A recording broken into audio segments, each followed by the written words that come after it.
Well, welcome to the 700 Club. Tornadoes and thunderstorms have brought havoc and destruction across the country over the past few weeks, and people from Oklahoma to Ohio are recovering from the damage. The wave of storms also brought record flooding to several states, and residents in many areas are still in desperate need of help. Jennifer Wishon brings us the story. Over the past 14 days, nearly 400 tornadoes have been reported across 22 states as record floodwaters swamp communities in 5 other states. Oh, power flashes, power flashes. Remarkable images of perfectly formed funnel clouds caught on camera, ripping up everything in their paths. These homes in Texas reduced to toothpicks. In Pennsylvania, a church steeple toppled. Trees tossed onto houses like straw. I've never seen a wind like that. I mean, branches were blowing all over the place. Our trash cans were everywhere. In Maryland, commuters forced to dodge debris as it fell. Yikes! That tree just fell. More than 1,500 flights canceled due to storms. This plane about an hour outside of St. Louis is grounded, flipped over like a toy by the wind. You can see the rotation, you can see the rain. And while some Americans recover from wind damage, for others it's water. Record flooding is causing chaos and heartache in Louisiana, Mississippi, Missouri, Arkansas, and Oklahoma. In the small community of Braggs, this is the only way in or out, unless you happen to have a horse. They're saying at least June 8th. Before we can get a car out. Sarah and David Ensminger are just 2 of the many people relying on the benevolence of others. Their home is submerged under 14 feet of water. We lost everything.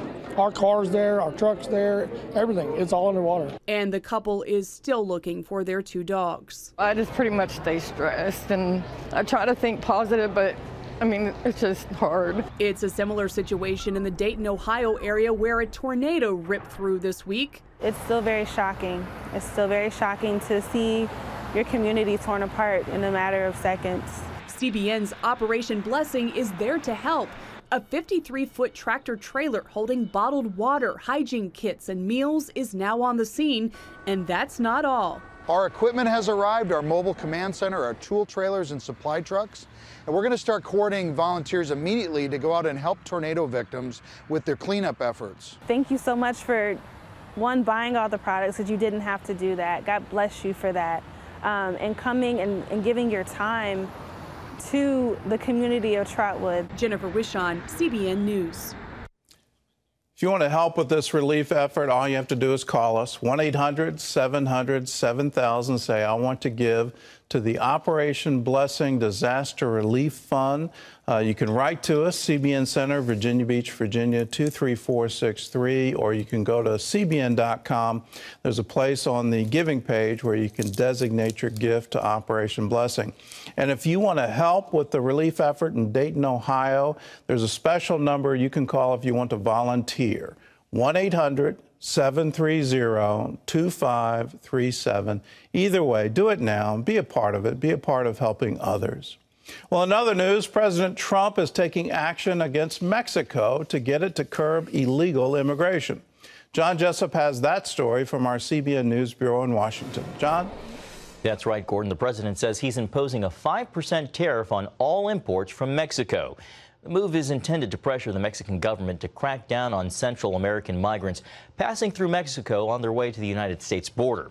Trump says the tariffs go into effect on June 10th and gradually will increase to 25% until, quote, the illegal immigration policy is remedied.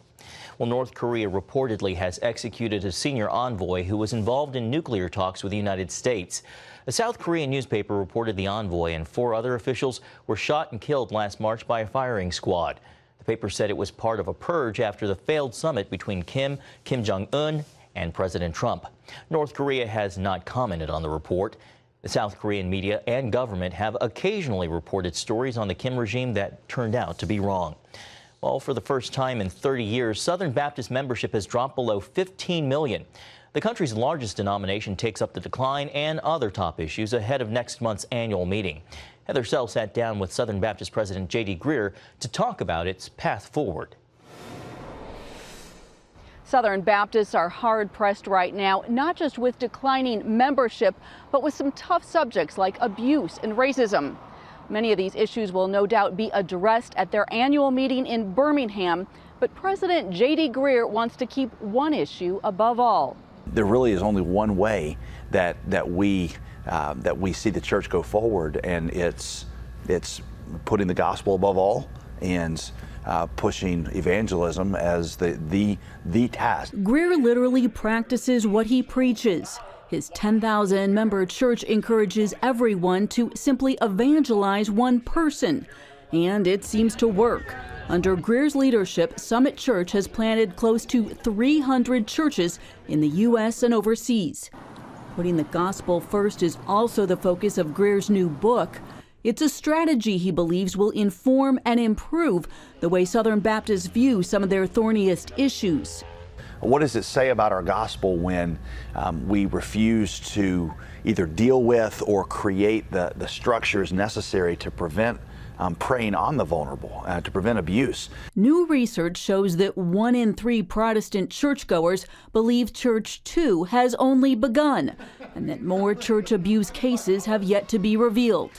Greear says while he welcomes the spotlight, he cringed at a hard-hitting news report.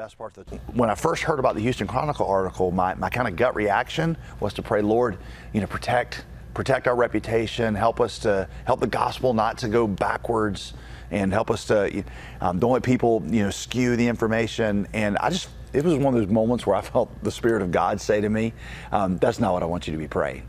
I'll guard your reputation. I want you to be willing to do whatever it takes to provide safety, a more safe environment for the victims and the vulnerable. The Birmingham meeting will also discuss ways to combat racism and how best to elevate women in the church while maintaining traditional theology. While the 2020 election campaign will be informally debated, no high-profile political leader will be invited to speak this year. Greear says putting the gospel above all means Southern Baptists should be able to charitably disagree about their politics. It's okay for different Christians to come to different conclusions. We can agree on the core issues, life, religious liberty, the empowerment of the poor, the equality of the races, the sanctity of marriage. We can agree on those things and even come to different conclusions about which particular candidate would be better for the country at this time. He argues that even Jesus' disciples had different political beliefs, but kept the gospel first, and that made all the difference. Reporting in Durham, North Carolina, Heather Sells, CBN News. Thanks, Heather.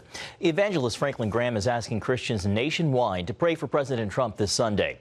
He's urging Christian leaders to ask God to protect, strengthen, encourage, and guide the commander-in-chief.